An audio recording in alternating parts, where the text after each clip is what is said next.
John Hook's Newsmaker starts now.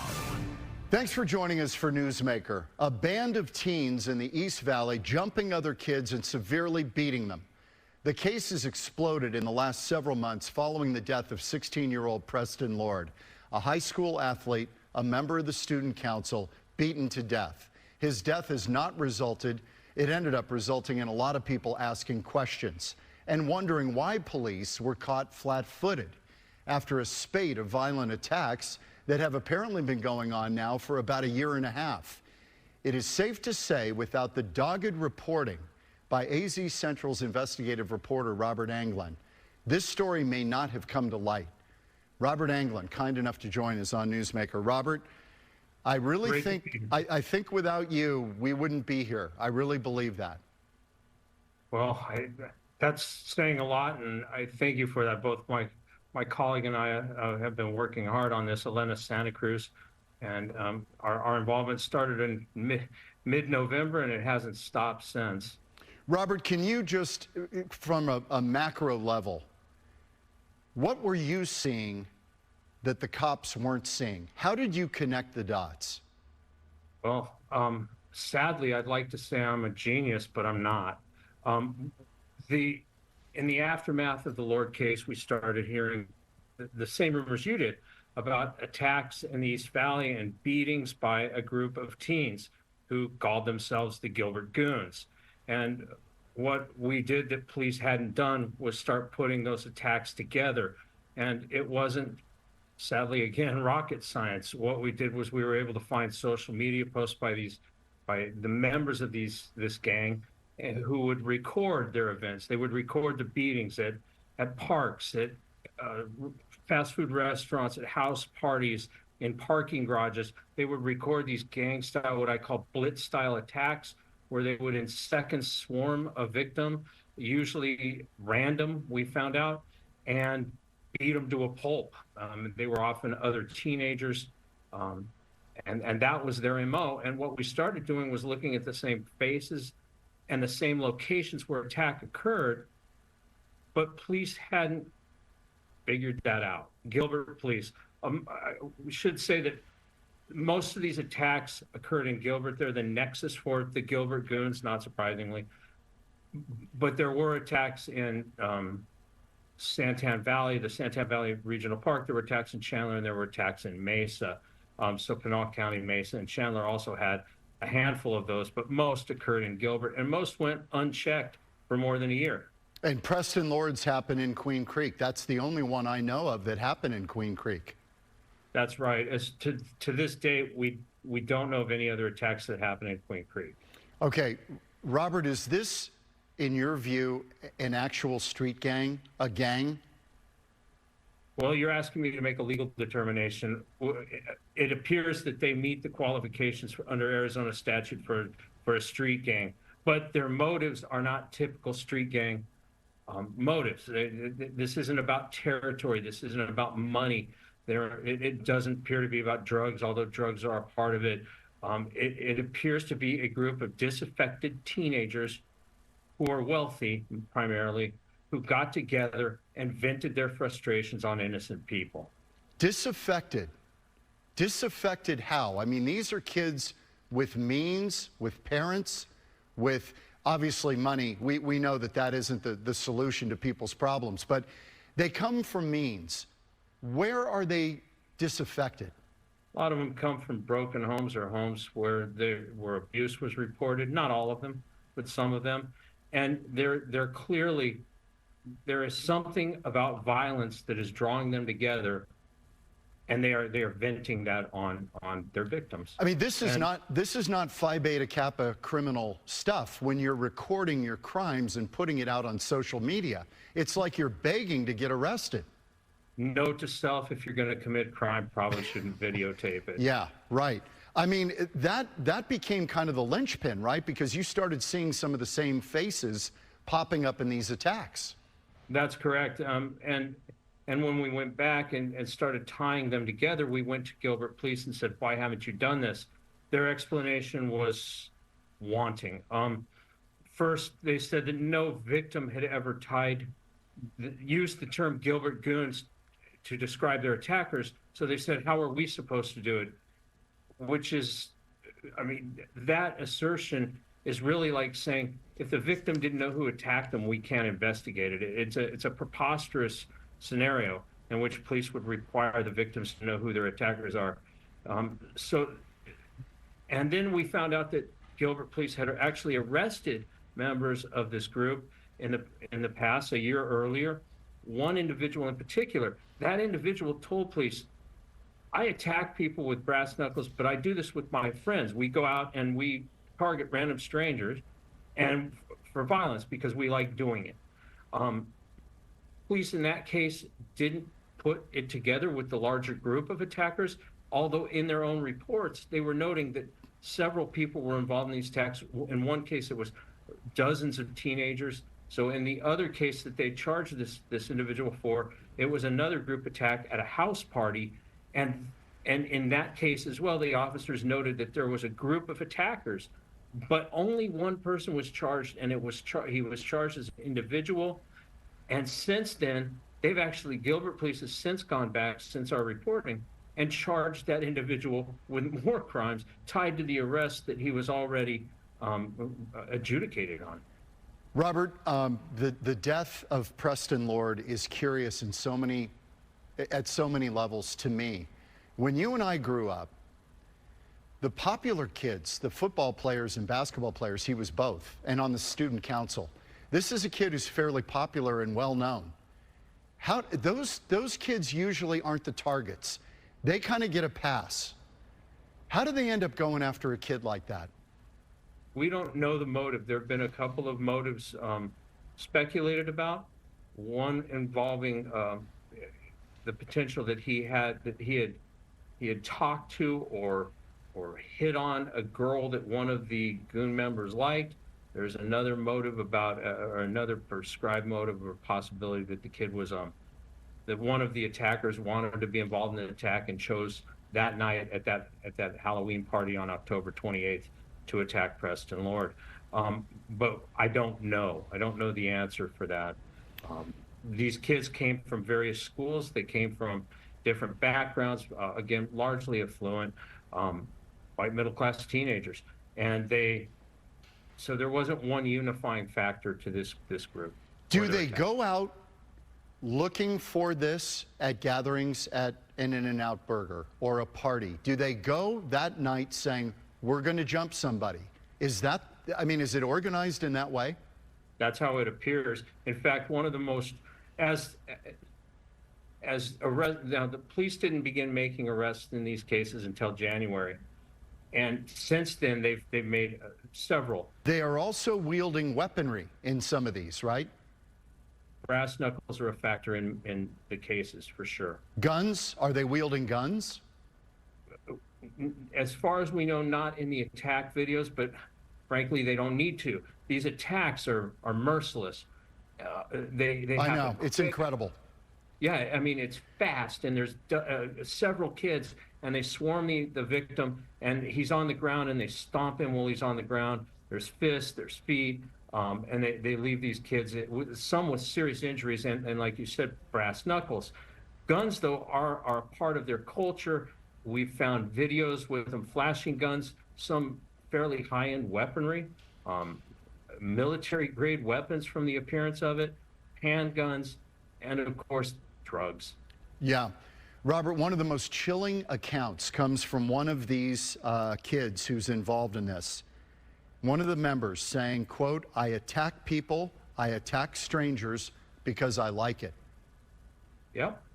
But in that case, that's the 22 case involving a juvenile who again openly admitted he did this with friends, but when they prosecuted him and when they arrested him, there was no mention of the larger group. But yeah, he did it for fun. What are the prosecutorial avenues to bring justice to these kids, and how hard will they go on them if they're juveniles? I don't know the answer to that. I mean, you can watch the assaults with your own eyes and determine who threw what punch, which by any measure would be illegal. But the arrests aren't playing out that way to a large degree. Many of the people involved in the actual beating videos have not been charged. In the case of Preston Lord, I think there were about 100 kids at that Halloween party. I think it was on the 28th of October. So there's other kids hanging around who aren't part of that group. What are these other kids that you're seeing on the video? The bystanders, are there kids saying, hey, stop it, enough, enough? Is anybody intervening or trying to stop it? The attack of Preston Lord, Elena and I interviewed the police chief just recently, the Queen Creek police chief, which is in charge of investigating the homicide case of Preston Lord. And he said the attack happened in seconds. There are, I have not seen a video of the actual attack of Preston Lord. I have seen aftermath videos. What's striking, and that part, you are correct, there were at least 100 kids, maybe more. That neighborhood was so packed with cars, residents could not get to their homes. It was that crowded on these streets. But so there's hundreds of kids, throngs of teenagers at this party. They're spilling out onto the street, and this attack unfolds. There is clearly that there were people who tried to rescue Lord after the fact.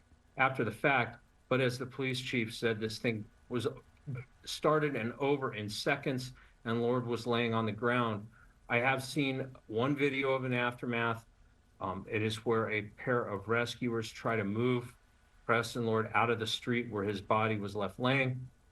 And in that, they were going to, and they did deliver CPR unsuccessfully, I guess.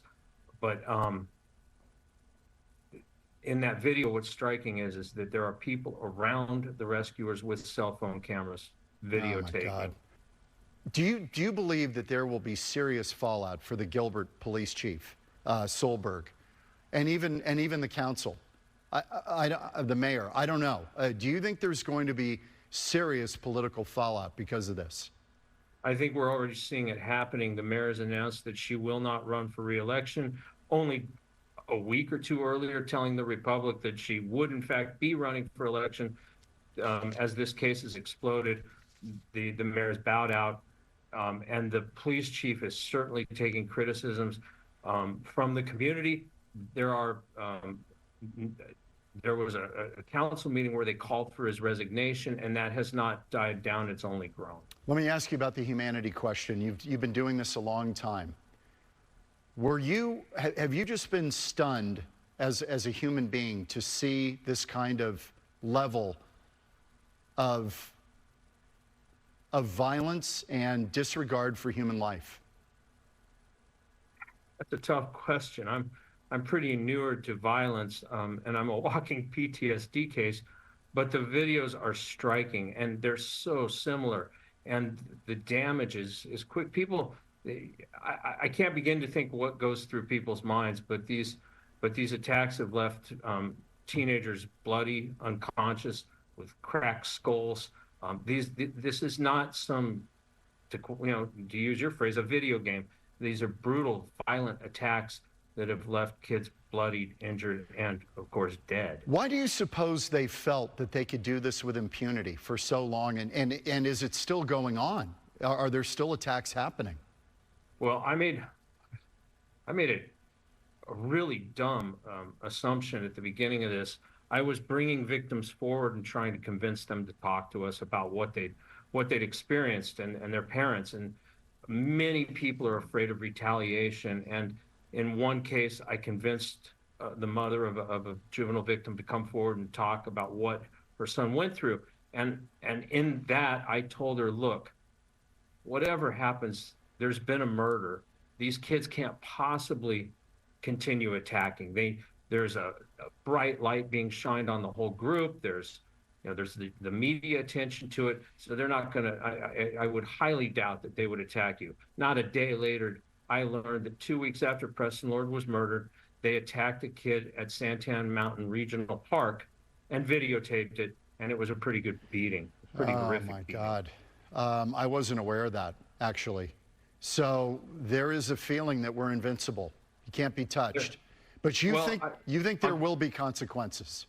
I do, but I want to take that a little further. Not only did they not feel like they were being touched, in an interview with police, again, Since Gilbert police have gone back, and now in January, they started going back through these cases and started arresting people. In an interview with a juvenile suspect whose mother was a school principal and in the Chandler Unified School District, they talked to this kid, and the detective asked this defendant, or this juvenile detective, pardon me, the detective asked this juvenile, "Why didn't you call police?" And the juvenile threw back with almost no hesitation, at least according to the report, "Why wouldn't we? We've been attacking. There've been fights in and out all summer long, and you guys haven't done anything about it." So they did feel a sense of impunity. It's right there in the police report, and they were telling police, "You guys didn't do anything. Why would we stop?" Unbelievable. Robert Anglen, great work on connecting the dots when so many missed it. Great work. And to your cohort, you've had a whole team working on it, but Elena Santa Cruz also very involved in this. Yeah, and I would also shout out to a team of editors, copy editors, oversight. There are a lot of people behind the scenes making sure these stories continue. Great work, and the community thanks you for it. Robert Anglen, who broke the story for AZ Central on the Gilbert Goons and the violence in the East Valley. We'll be back in a moment on Newsmaker and talk to reporter Mills Hayes at the border on what's been a remarkable week there next.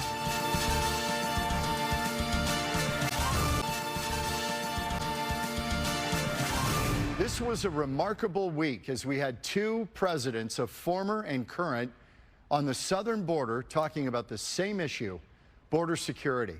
This has never happened before. It shows you how top of mind this particular issue is now in the minds of American voters. Mills Hayes is there. She's been with President Biden, his trip to Brownsville, Texas. Donald Trump is about 325 miles away in Eagle Pass, Texas. Mills, good to see you. Give me a sense of what's happening on the ground there in Brownsville. Hey, good to see you, John. Well, it's actually, this visit is coming on the same day as a huge festival downtown that celebrates the relationship between the U.S. and Mexico. So it is very interesting that the president is coming on this day particularly. I spoke with people yesterday in Brownsville. Many of them didn't even know the president was coming, but the people who did told me that they were excited. Now, whether or not this brings real change, that's the question, John. Yeah, and this is interesting because we had a federal ruling from a district court judge earlier on Thursday. This is Judge David Allen Ezra, who really is preventing Texas from enforcing a law that would make it a state crime to cross the Texas-Mexico border. You're well aware that Greg Abbott has made pretty strong moves to try to fortify his border. Ezra said in the decision, states may not exercise immigration enforcement power except as authorized by the federal government. How do you think that's playing in Brownsville? Because it seems that people living along the border want more help, not less. Right.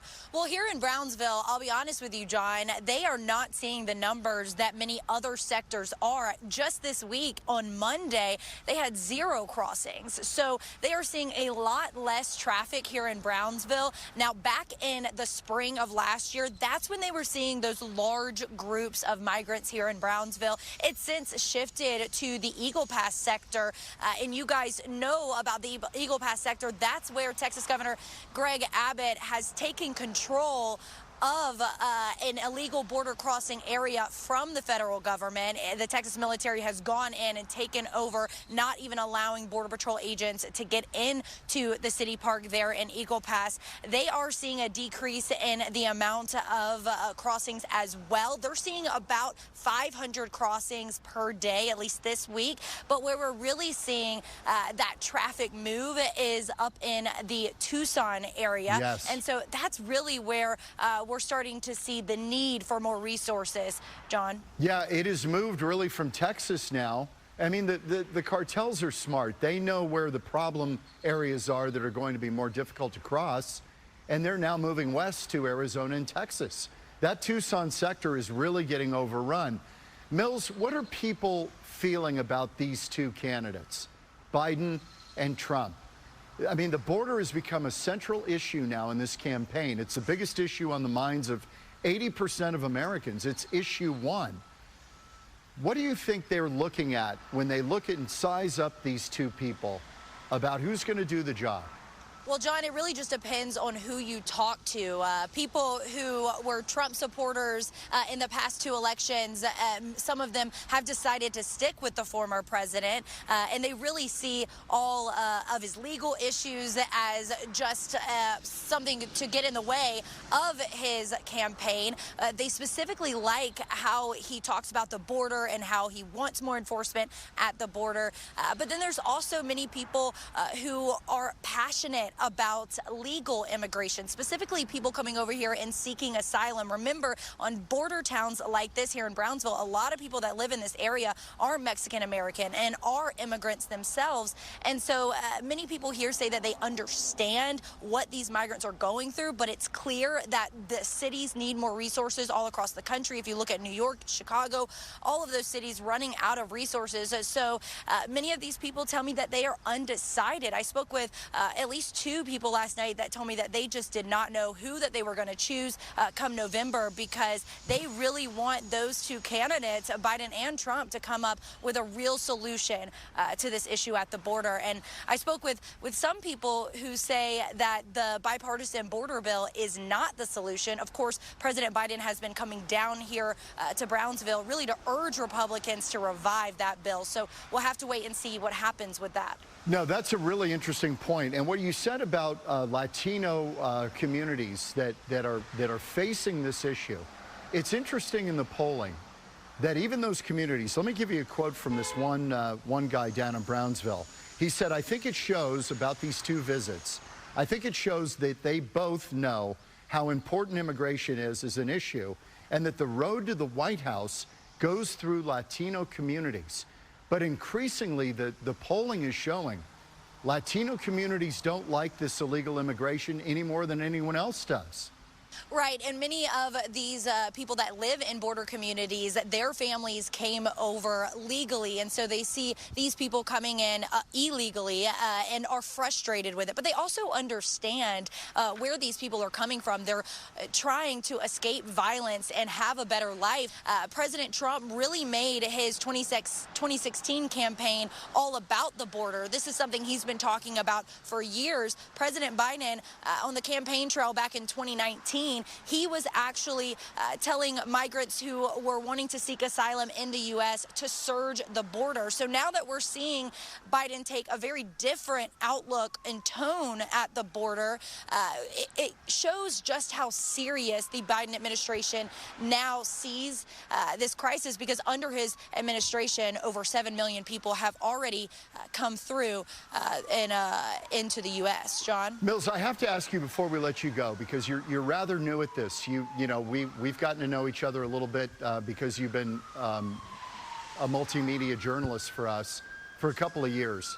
I'm just curious, on a personal note, when you got down to the border and started covering it, what was your impression? What did you not see coming where you just said, wow, this is an education? What have you learned in these last couple of years covering the border? John, I don't know if you know this, but actually my first local news job was in El Paso, Texas, which is actually another border community that is seeing issues just like this. I was there back when former President Donald Trump was in office, and there was lots of border wall that was being built in that area of El Paso and Sunland Park. So I had a little bit of a background. Now, having to cover it with this job, one thing that I've noticed is being the access to migrants. I've been able to really talk to these migrants on the street, why they're coming here, and why they fled the countries that they came from. And you got to feel for the people a little bit, John. Oh, there's no doubt. There's no question. I don't think there's an American who doesn't understand why they're coming here. It's a better life. And who could blame another human being for doing that? I fully understand what you just said. Mills Hayes, appreciate you, and thank you for the reporting. Mills Hayes. We're back in a minute on Newsmaker.